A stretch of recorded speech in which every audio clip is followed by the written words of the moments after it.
नमस्कार साथियों, स्वागत है आपका एनसीईआरटी क्लासेस के ऑनलाइन प्लेटफॉर्म पर। साथियों, आज हम लोग सीखेंगे अधिगम और अर्जन के बारे में। अधिगम क्या है, अर्जन क्या है, इन दोनों के बारे में सीखेंगे। ये शिक्षण से रिलेटेड हैं और आपके हिंदी शिक्षण में बहुत ही महत्वपूर्ण स्थान रखते हैं। तो सबसे पहले हम लोग हेडिंग डालें क्या, भाषा अर्जन। मित्रों, हम लोग पहले भाषा अर्जन और अधिगम के बारे में पूरा पढ़ेंगे। उसके बाद इन पर आधारित प्रश्नों को जो अभी तक आपके परीक्षा सीटेट में आए हुए हैं उनका अभ्यास करेंगे। तो नए भाई बहन चैनल को सब्सक्राइब जरूर कर लें। चलिए शुरू करते हैं। जो भाषा अर्जन है, भाषा अर्जन जो है आपकी एक जन्मजात प्रक्रिया है। क्या है? जन्मजात प्रक्रिया। जन्मजात प्रक्रिया का मतलब ये प्राकृतिक रूप से चलता रहता है। कब तक? निरंतर। जब तक आपका जीवन है तब तक यह प्रक्रिया चलेगी। अर्जन का मतलब होता है अपने आप। अपने आप का मतलब अपने समाज में, अपने लोगों के साथ, अपने घर में रहकर बिना किसी किताब या शिक्षक के बोल लेना ही क्या है? आपका भाषा अर्जन है। इतना आपने समझ लिया। ये तो हुआ आपके जानकारी के लिए। अब परीक्षा में प्रश्न कैसे होता है, उस परीक्षा में प्रश्न कहां से पूछ सकता है, इसके बारे में हम लोग जाने। तो जो परीक्षा में प्रश्न पूछता है, प्रश्न कहां से पूछता है? एक तो भाषा अर्जन कैसी प्रक्रिया है, जन्मजात प्रक्रिया, प्राकृतिक प्रक्रिया, या ये कहें कि बिना किताब या शिक्षक वाली प्रक्रिया। ठीक। दूसरा प्रश्न पूछता है प्रक्रिया से रिलेटेड, इसकी जो प्रकृति है वो कैसी है। तो स्वाभाविक, अचेतन, स्वाभाविक है, या इसी को हम लोग कहते हैं अचेतन। जैसे लिख रहे हैं बस ऐसे आप लोग समझते जाइए। जब यही प्रश्न में आएगा तो तुरंत आपको याद हो जाएगा। भाषा अर्जन का परिवेश क्या है? भाषा परिवेश का मतलब क्या होता है? आप भाषा अर्जित कहां से कर रहे हैं? तो अनौपचारिक है। क्या है?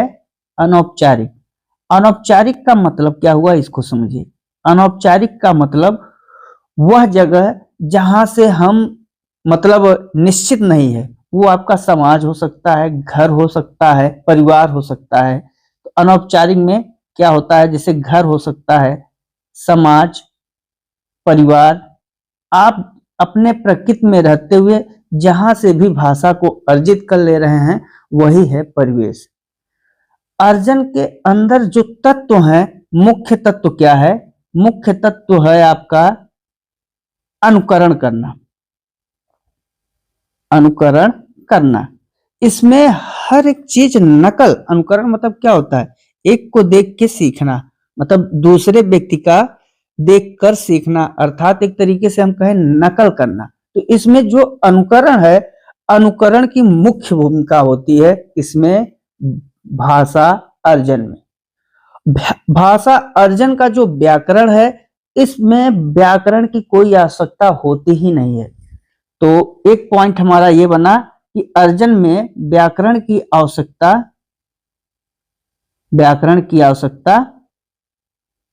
नहीं है। अब आप सोच रहे होंगे कि हमने कैसे पढ़ाया। मेरे पढ़ाने का मेन उद्देश्य ये होता है कि भाषा अर्जन का मतलब आप जान जाइए। दूसरी चीज, आपके प्रश्नों में अभी तक जो 30 प्रश्न आए हुए हैं सीटेट में, उनको हम लोग पढ़ेंगे। फिर 20 संभावित प्रश्न के बारे में पढ़ेंगे। और सबसे बड़ा हमारा महत्वपूर्ण काम ये हो जाता है इतना थ्योरी बताने से, कि जो प्रश्न में शब्द आए हुए हैं उनके बारे में समझकर हम लोग प्रश्नों का सही उत्तर दे सकें, सटीक उत्तर दे सकें। तो अब हम लोग फिर से एक बार समझें भाषा अर्जन क्या है। भाषा अर्जन एक जन्मजात प्रक्रिया है। जन्मजात प्रक्रिया का मतलब कि जब तक आपका जीवन पृथ्वी पर है तब तक भाषा अर्जन आप लोग करते रहेंगे। अर्जन का मतलब होता है अपने आप, मतलब अपनों के द्वारा अपने आप सीखने के लिए।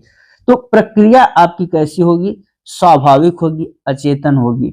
परिवेश कैसा होगा? अनौपचारिक। अनौपचारिक परिवेश का मतलब ये होता है कि जैसे आपका घर हो गया, समाज हो गया, परिवार हो गया, यहाँ पर किसी नियम कानून के अंतर्गत ये नहीं है कि समाज आपका किसी नियम में है, परिवार नियम में है, घर नियम में है।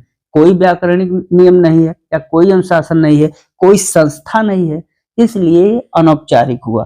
तत्व क्या है? तत्व जो अर्जन का तत्व है, अर्जन का मुख्य तत्व है अनुकरण। मतलब आप भाषा अर्जित कैसे करेंगे? अनुकरण करके, दूसरों का नकल करके, दूसरों का देखकर। उसके बाद भाषा अर्जन में व्याकरण की आवश्यकता नहीं है, व्याकरण के नियम यहाँ पर लागू नहीं होते। तो भाषा अर्जन से हमें इतनी जानकारी इकट्ठा मिल गई। अब हम लोग थोड़ा जैसे अधिगम के बारे में है तो अधिगम को भी समझ लें कि अधिगम क्या है। तो चलिए, भाषा अधिगम, तो हेडिंग क्या रहेगी?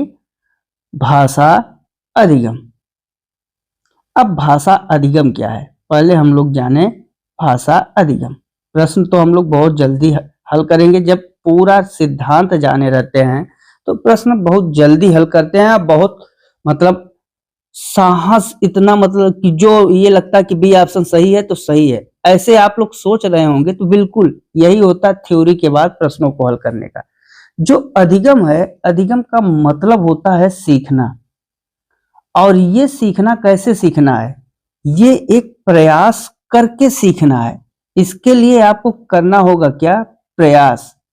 इस अधिगम के लिए क्या है? आपको प्रयास करना होगा। इसके लिए जैसे हम लोग कहाँ स्कूल जाते हैं, अंग्रेजी, संस्कृत, ये सब भाषाएं सीखते हैं, तो हम हर एक भाषा को सीखने के पीछे देख रहे हैं कि इसमें व्याकरण का नियम भी लग रहा है। तो एक व्याकरण का नियम अधिगम में जरूरी है, नियम की आवश्यकता। उसके बाद हम लोग देखें क्या चीज, प्रक्रिया क्या है। तो उसमें अचेतन था, अर्जन में अचेतन था, तो इसमें क्या होगा? सचेतन। मतलब बिना, जहां आप सीखेंगे वो प्रक्रिया क्या होगी? सचेतन और प्रयासपूर्ण। प्रयासपूर्ण, वहां आप बिना प्रयास के ही सीख ले रहे थे, लेकिन यहां आपको प्रयास करना होगा। उसके बाद मुख्य तत्व क्या है? मुख्य तत्व का मतलब आप कहां से भाषा अधिगम सीख सकते हैं। तो आपका क्या, स्कूल हो सकता है, संस्थान हो सकता है, इसके बाद क्लासरूम हो सकता है। तो हम मुख्य रूप से क्या लिख दें? स्कूल, संस्थान, क्लासरूम भी आएगा इसमें, क्लासरूम। तो ये आपके मुख्य तत्व हो गए। व्याकरण के नियमों को यहां लागू करना जरूरी है, रटना होता है, समझना पड़ता है। तो भाषा अधिगम में आपको इतना काम जरूर करना पड़ेगा। जहां भाषा अर्जन जो है मातृभाषा में सिखाई जाती है, वहीं इसके लिए हमें क्या करना होता है? रटना पड़ता है, व्याकरण के नियमों को समझना पड़ता है। इसलिए भाषा अधिगम को हम लोग L2 भी कहते हैं। L2 का मतलब लैंग्वेज 2, ये दूसरी भाषा कही जाती है। और अर्जन को L1 भी कहते हैं, लैंग्वेज फर्स्ट। लैंग्वेज फर्स्ट का मतलब कि ये मातृभाषा है और अधिगम आपका दूसरी भाषा है। तो इतना आप लोग अधिगम और अर्जन के बारे में जानते रहिए। फिर जब हम लोग प्रश्न को हल करेंगे तो अधिगम अर्जन के बारे में मनोवैज्ञानिकों ने क्या कहा है, चॉम्स्की ने, स्किनर ने, पियाजे ने, वाइगोस्की ने, उन सब को भी पढ़ते चलेंगे। ठीक है, तो शुरू करें। अब अपने प्रश्नों को समझ में आ गया होगा। अच्छा, एक चीज हम लोग ध्यान दें कि थोड़ा अधिगम और अर्जन में ट्रिक देख लें। ट्रिक के रूप में हम आपको केवल इतना कहेंगे, अर्जन और अधिगम दोनों का मतलब होता है क्या? सीखना। दोनों का मतलब क्या है?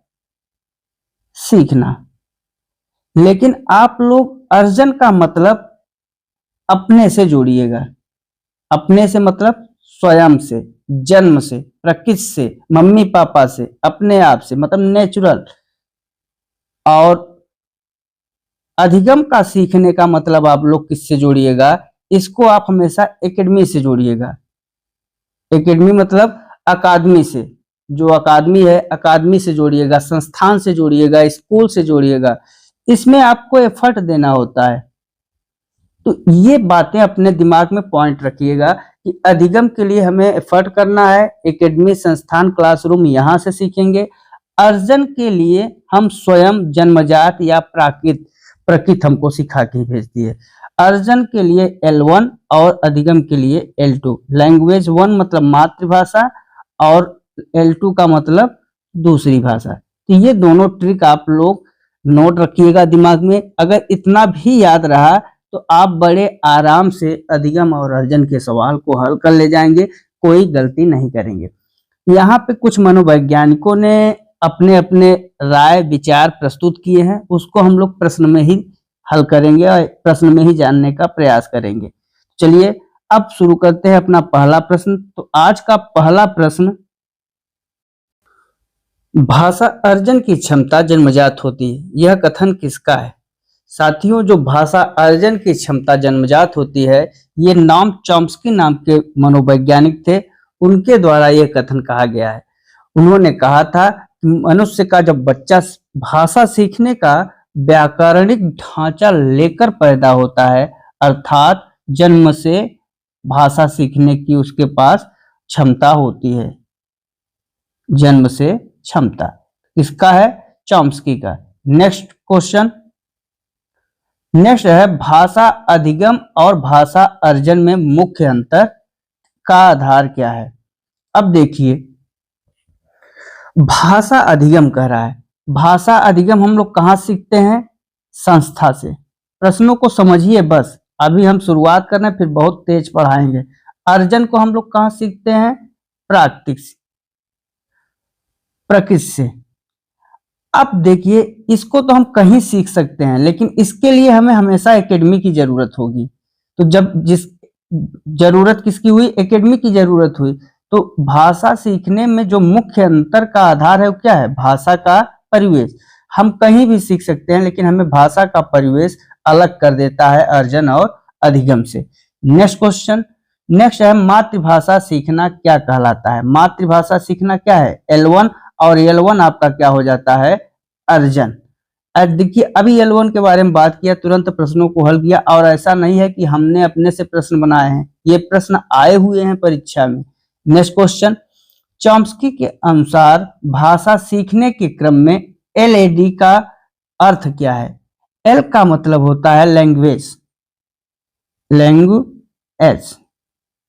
उसके बाद A का मतलब होता है एक्विजिशन, ACQUISITION, और D का मतलब होता है डिवाइस, डिवाइस। अब देखिए कौन सा ऑप्शन आपका मिल रहा है? लैंग्वेज एक्विजिशन और device, language acquisition device, B option आपका मिल रहा है। इसलिए कौन सा ऑप्शन सही हो जाएगा? LAD का मतलब लैंग्वेज एक्विजिशन डिवाइस। इसका मतलब क्या होता है? भाषा अर्जन एक उपकरण है। भाषा अर्जन क्या है? एक उपकरण है। नेक्स्ट क्वेश्चन, भाषा अर्जन कैसी प्रक्रिया है? सचेत और प्रयासपूर्ण। सचेत और प्रयासपूर्ण कौन सा है? अधिगम है। सहज और स्वाभाविक, बिल्कुल बी ऑप्शन आपका सही है, क्योंकि स्वाभाविक है और सहज है। नेक्स्ट क्वेश्चन, नेक्स्ट है भाषा अधिगम के लिए क्या अनिवार्य है? समृद्ध भाषिक परिवेश, बिल्कुल ए ऑप्शन। अभी हम लोगों ने पढ़ा किसके लिए हमें भाषा का परिवेश बहुत जरूरी है, तभी हम अपने भाषा को अधिक से अधिक प्रयोग करेंगे और सीखेंगे। नेक्स्ट क्वेश्चन, पियाजे के अनुसार भाषा अर्जन का आधार क्या है? जो पियाजे थे, पियाजे ने भाषा अर्जन का आधार संज्ञानात्मक विकास को माना, अर्थात कौन सा ऑप्शन?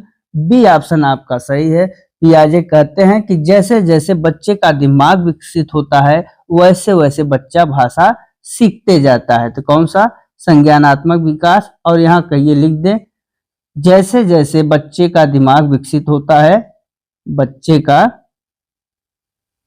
दिमाग विकसित होता है, वैसे वैसे भाषा सीखता जाता है। नेक्स्ट क्वेश्चन, नेक्स्ट है आपका, वाइगॉस्की ने भाषा सीखने के किस पर सर्वाधिक बल दिया है? वाइगॉस्की महोदय का जहां भी आपको सिद्धांत दिखे या उनसे रिलेटेड प्रश्न देखें, आप समाज के द्वारा होने वाली अंतःक्रिया या समाज शब्द जरूर देखिए। समाज नहीं है, संस्कृत देखिए। अगर इन दोनों शब्द नहीं है, जिसमें है वही आपका क्या होगा? उत्तर हो जाएगा। कौन सा ऑप्शन? आपका बी ऑप्शन सही है। नेक्स्ट क्वेश्चन, नेक्स्ट है आपका भाषा अधिगम में प्रयास की आवश्यकता होती है, जबकि अर्जन में परिवेश, जो परिवेश है उस परिवेश की आवश्यकता होती है। अगर अच्छा परिवेश होगा तो बच्चा अच्छे ढंग से सीखेगा भाषा, क्योंकि इसमें अनुकरण होता है। अनुकरण मतलब क्या होता है? नकल। और परिवेश में अगर गलत भाषा बोली जा रही है तो बच्चा वही भाषा अनुकरण करेगा, वही सीख जाएगा। इसलिए कैसे अच्छे परिवेश की जरूरत होती है। नेक्स्ट क्वेश्चन, बच्चे अपनी मातृभाषा का अर्जन कहाँ से करते हैं? विद्यालय से, पास पड़ोस और परिवार से। बिल्कुल बी ऑप्शन आपका सही है। नेक्स्ट क्वेश्चन, द्वितीय भाषा L2 किसे कहा जाता है? अधिगम को L2 भी कहा जाता है, जबकि अर्जन को L1 कहा जाता है। नेक्स्ट क्वेश्चन, स्किनर के अनुसार बच्चा भाषा कैसे सीखता है? जन्मजात क्षमता, ये किसने कहा था? चॉम्स्की ने। अनुकरण और सुदृढ़ीकरण, और ये कहा था स्किनर महोदय ने।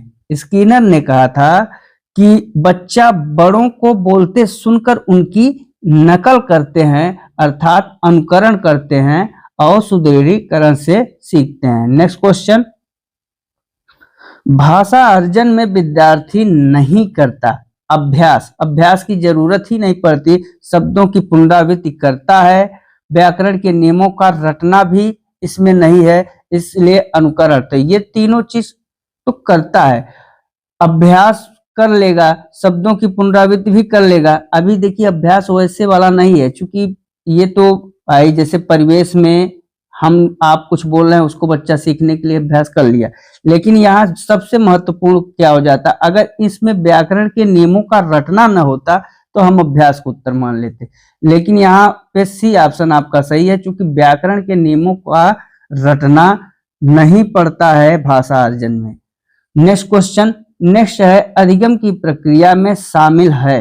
अधिगम की प्रक्रिया क्या थी? औपचारिक थी। अनौपचारिक किसकी है? अर्जन की, जो घर परिवार समाज। लेकिन अधिगम के लिए हमें संस्था और नियम कानून, तो इसलिए बी ऑप्शन आपका सही होगा, औपचारिक प्रक्रिया। प्राथमिक स्तर पर बच्चों की भाषा का आकलन करने का उद्देश्य क्या है? उसकी पठन क्षमता का आकलन, बिल्कुल गलत। उसकी भाषा प्रयोग की क्षमता का आकलन, बिल्कुल बी ऑप्शन आपका सही है, क्योंकि अगर बच्चा भाषा का प्रयोग अच्छे से कर रहा है इसका मतलब वो बहुत ही अच्छा है। हम लोग पढ़ने की क्षमता से आकलन नहीं करेंगे। अर्जन और अधिगम में समानता क्या है? दोनों के लिए नियम चाहिए, ये आपका गलत है। अर्जन के लिए नियम की आवश्यकता नहीं होती, दोनों भाषा कौशल विकसित करते हैं, और ये आपका ऑप्शन बी ऑप्शन सही है, क्योंकि दोनों का लक्ष्य है भाषा और कौशल, सुनना, बोलना, पढ़ना, लिखना का विकास करना। तो क्या होगा? Option B. नेक्स्ट, इनमें से कौन सा भाषा अर्जन का गुण नहीं है? अब ऐसे में हम लोग पहले ऑप्शन पढ़ेंगे। स्वाभाविक होता है कौन? अर्जन, बिल्कुल। अचेतन प्रक्रिया है, बिल्कुल। इसमें व्याकरण के नियमों पर बल नहीं दिया जाता, इसलिए सी ऑप्शन आपका क्या हुआ? सही हो गया। नेक्स्ट क्वेश्चन, भाषा अधिगम के अंतर्गत कौन सा तत्व महत्वपूर्ण है? अधिगम मतलब सीखना, और सबसे ज्यादा महत्वपूर्ण होता है आपका शिक्षक की भूमिका, लेकिन अब इसमें उपरोक्त सभी है, इसलिए रुचि भी महत्वपूर्ण है, प्रोत्साहन भी महत्वपूर्ण है। अब कौन सा ऑप्शन होगा? उपरोक्त सभी, डी ऑप्शन। नेक्स्ट क्वेश्चन, एक बालक दो भाषाएं आसानी से सीख रहा है, यह क्या दर्शाता है? बच्चा जो है भाषा अर्जन की क्षमता को दर्शा रहा है, इसलिए आपका ए ऑप्शन सही हो जाएगा। इनपुट हाइपोथेसिस का संबंध किससे है? जो इनपुट हाइपोथेसिस था इसका संबंध स्टीफन क्रेसन से है। आपका कौन सा ऑप्शन है? ए ऑप्शन सही हो जाएगा। आने वाले को इनपुट, जिससे कि भाषा जल्दी सीखी जाती है। नेक्स्ट क्वेश्चन, नेक्स्ट है आपका व्याकरण के नियमों के बिना भाषा का सीखना अर्जन कहलाता है। जिसमें व्याकरण के नियमों की आवश्यकता हो वो अधिगम। भाषा सीखने का मुख्य उद्देश्य क्या है? परीक्षा पास करना? बिल्कुल नहीं। विभिन्न स्थितियों में भाषा का प्रभावी प्रयोग करना? बिल्कुल बी ऑप्शन आपका सही है। व्याकरण सीखना केवल है इसलिए गलत, ये भी गलत। नेक्स्ट क्वेश्चन, भाषा अर्जन और अधिगम के संदर्भ में कौन सा कथन सत्य है? अर्जन एक प्रयास पूर्ण होता है, अधिगम सहज होता है। देखिए अपोजिट कह दिया, अर्जन सहज होता है, अधिगम प्रयासपूर्ण होता है। तो ये दूसरे दोनों इसलिए गलत हो जा रहे हैं क्योंकि एक दूसरे के अपोजिट बोल दिया। अब इसमें कथन सत्य हमको ढूंढना है। सांस्कृतिक भिन्नता अर्जन को प्रभावित करती है। बिल्कुल, जो सांस्कृतिक भिन्नता है वो अर्जन को प्रभावित करती है और आपके अधिगम को क्या करती है? अधिगम को प्रभावित नहीं करती है। भाई सांस्कृतिक भिन्नता में क्या आ जाएगा? घर का माहौल कैसा है, ये क्या होगा? तय करेगी संस्कृति। तो कौन सा ऑप्शन? सी ऑप्शन आपका सही है। नेक्स्ट क्वेश्चन, सहजता किसका गुण है? देखिए सहज, और सहज हम लोग किसे जानते हैं? अर्जन को सहज ढंग से सीख लेते हैं, इसलिए सहजता अर्जन का गुण है। भाषा सीखने के लिए अनुकरण को किसने महत्व दिया? अनुकरण, अनुकरण किसने दिया था? स्किनर, कि बच्चा जो कुछ भी सीखता है इसके माध्यम से, अनुकरण और सुदृढ़ीकरण के माध्यम से। नेक्स्ट क्वेश्चन, नेक्स्ट है आपका भाषा अर्जन में सबसे महत्वपूर्ण क्या है? अर्जन के लिए समाज के साथ अंतःक्रिया। बिल्कुल बी ऑप्शन सही है। ऐसे ही प्रश्न आप लोग जल्दी करेंगे। औपचारिकता किस प्रक्रिया का हिस्सा है? औपचारिकता, और एक होता है अनौपचारिकता। अनौपचारिकता अर्जन के लिए, लेकिन यहाँ औपचारिकता है। औपचारिकता किसके लिए है? अधिगम के लिए। नेक्स्ट क्वेश्चन, नेक्स्ट है आपका बच्चे भाषा सीखने की क्षमता के साथ पैदा होते हैं। यह विचार किसका था? और यह विचार आपके था चॉम्स्की का। जन्मजात क्षमता लेकर पैदा होते हैं। नेक्स्ट क्वेश्चन, अधिगम में बालक को किसकी आवश्यकता होती है? सचेतन प्रयास। बिल्कुल आपका सही है। अचेतन केवल, यहाँ केवल दोनों गलत। अचेतन अर्जन में जरूरत होती है, ए ऑप्शन आपका सही है। भाषा अर्जन का मुख्य आधार क्या है? समाज, व्याकरण, पाठ्यपुस्तक, परीक्षा। क्या है? समाज है, ए ऑप्शन सही है। कितनी जल्दी जल्दी सवाल लगा रहे हैं आप लोग। आप लोग खुद भी कमेंट जरूर करिएगा कि कैसा लगा आज का जो अभ्यास आपको हम लोग करा रहे हैं, कैसा लगा इसको जरूर बताइएगा। अधिगम का अर्थ क्या है? अधिगम का मतलब होता है सीखना। तो कौन सा ऑप्शन सही हो जाएगा? बी ऑप्शन आपका सही हो जाएगा, व्यवहार में परिवर्तन या सीखना। नेक्स्ट क्वेश्चन, भाषा अर्जन प्रभावित होता है। भाषा अर्जन प्रभावित होता है कहाँ से? दैनिक अनुभवों से। बिल्कुल ए ऑप्शन सही है, ये तीनों गलत हैं। नेक्स्ट क्वेश्चन, द्वितीय भाषा सीखने में मातृभाषा का व्याघात होता है? बिल्कुल नहीं होता। सहायक होता है, हानिकारक होता है। अगर हम लोग द्वितीय भाषा सीख रहे हैं L2 और मातृभाषा मतलब L1, L1 का ह्रास होता है कि नहीं होता है? बिल्कुल होता है। हम लोग जब द्वितीय भाषा सीख रहे हैं तो मातृभाषा के शब्द बीच बीच में जो आते हैं इसे ही हम लोग क्या कहते हैं? व्याघात। व्याघात का मतलब होता है जब आप कोई नई भाषा सीख रहे हैं। मान लीजिए आप हिंदी जान रहे हैं, इंग्लिश को सीख रहे हैं, अब इंग्लिश बोलते बोलते कहीं आप हिंदी बोल ले जा रहे हैं, यही क्या है? यही व्याघात कहलाता है। तो क्या होता है? ऑप्शन नंबर ए होता है। बालक द्वारा स्कूल जाने से पहले सीखी गई भाषा ही कहलाती है क्या? भाषा अर्जन। और इसी को मातृभाषा भी कहते हैं और इसी को हम लोग L1 भी कहते हैं। नेक्स्ट क्वेश्चन, अधिगम और अर्जन के बीच में मुख्य अंतर किसका है? परिवेश का। अभी हम लोग चर्चा किए और फिर रिपीटेड प्रश्न है, ये परीक्षा में आया हुआ प्रश्न है। भाषा अर्जन के लिए आवश्यक है। भाषा अर्जन के लिए वातावरण का आवश्यकता पड़ती है। तो कौन सा? ए ऑप्शन आपका सही हो जाएगा। यूनिवर्सल ग्रामर की अवधारणा किसने दिया? जो यूनिवर्सल ग्रामर था उसकी अवधारणा चॉम्स्की ने दिया था। कौन सा? आपका सी ऑप्शन सही हो जाएगा। चॉम्स्की ने कहा था दुनिया की सभी भाषाओं का एक ही मूल है, क्या? व्याकरण। अधिगम की प्रक्रिया में त्रुटियां क्या हैं? बाधा सीखने का हिस्सा। कौन सा? बी ऑप्शन आपका सही हो जाएगा। भाषा अधिगम में विद्यार्थी को क्या करना पड़ता है? नियमों का अभ्यास करना पड़ता है, बिल्कुल सही है। रटना, केवल सुनना ये गलत है, कुछ नहीं करना ये सबसे अच्छा। रटना तो है, रटना भी है, लेकिन सबसे अच्छा है नियमों का अभ्यास करना, इसलिए हम लोग ए ऑप्शन को मानेंगे उत्तर। नेक्स्ट क्वेश्चन, भाषा अर्जन में किस कौशल का विकास स्वतः होता है?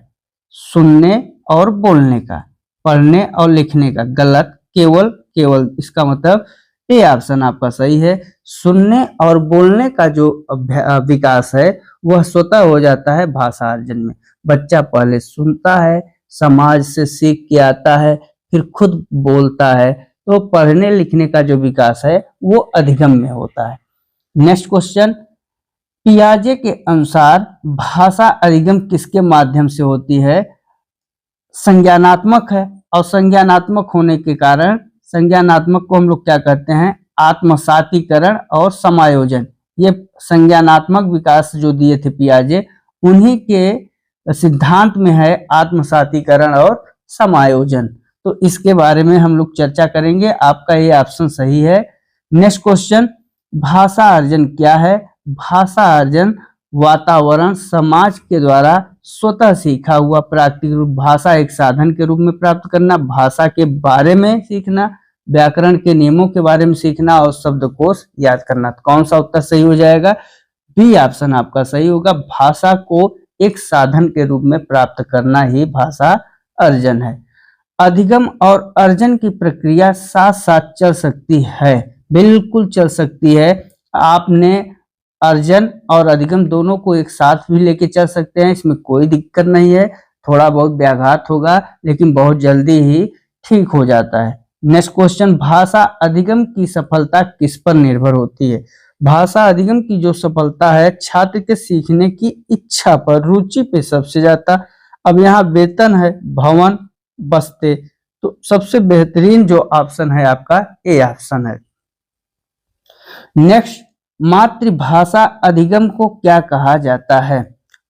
मातृभाषा अधिगम को हम लोग अर्जन कहते हैं, प्राथमिक अर्जन, द्वितीयक अर्जन, L1 कहते हैं। तो कौन सा सही होगा आपका? ए ऑप्शन सही होगा, प्राथमिक अर्जन। भाषा अर्जन में अर्थ कहां से ग्रहण किया जाता है? संदर्भ से, शब्दकोश से, व्याकरण से, शिक्षक से। अभी जब हम लोग थ्योरी के बारे में समझ रहे थे, नियम के बारे में समझ रहे थे, तो कहां से? संदर्भ। संदर्भ का मतलब जो आपका पर्यावरण में जो बच्चा सीख रहा है उसी का अनुकरण करना क्या है, एक तरीके से संदर्भ जो बातचीत होती है वो सब बच्चा समझता है और वही फिर बोलता है या ग्रहण करता है। नेक्स्ट क्वेश्चन, वाइगॉस्की के अनुसार जेडपीडी किससे संबंधित है? जेडपीडी के बारे में तो हमने बताया था, आप लोग समझ भी रहे होंगे। ए बी है, बच्चा ए पॉइंट पे है और ए पॉइंट से बी पॉइंट पे स्वयं अकेले नहीं पहुंच सकता है, तो जो ये क्षेत्र है इस क्षेत्र को कहा जाता है जेडपीडी। और इसके लिए हमें क्या करना होता है? किसी की सहायता से सीखना होता है, बिल्कुल बी ऑप्शन आपका सही है। नेक्स्ट है आपका भाषा अधिगम का एक माध्यम है पाठ्य पुस्तकें, अनुवाद, व्याकरण अनुवाद विधि और उपरोक्त सभी। भाषा अधिगम के लिए पुस्तकों का होना भी जरूरी है, अनुवाद का भी, व्याकरण विधि का भी, तो उपरोक्त सभी हो जाएगा। नेक्स्ट क्वेश्चन, भाषा अर्जन की प्रक्रिया में अनुकरण का अर्थ क्या है? दूसरे को देखकर वैसे ही बोलना, यही आपका है नकल या अनुकरण। नेक्स्ट क्वेश्चन, एक प्रभावी भाषा शिक्षक वह है जो अर्जन और अधिगम दोनों के अवसर प्रदान करे, और ए ऑप्शन ही आपका सही है। क्योंकि बी सी में केवल है, दोनों गलत। बच्चों को चुप रखना ये किसी अर्जन या प्रभावी शिक्षक का काम नहीं है। तो साथियों, हम लोग कितनी जल्दी पढ़ लिए, 50 प्रश्नों का अभ्यास कर लिए। तो मित्रों ये होता है, आप अगर थ्योरी और उन पर आधारित प्रश्नों को हल करते हैं एक साथ, तो ये आपके कॉन्सेप्ट को पूरी तरीके से क्लियर कर देता है। तो आज मित्रों बस इतना ही, मिलते हैं अगले वीडियो में। तब तक के लिए नमस्कार, जय हिंद, जय भारत, वंदे मातरम। चैनल को सब्सक्राइब करना मत भूलिएगा।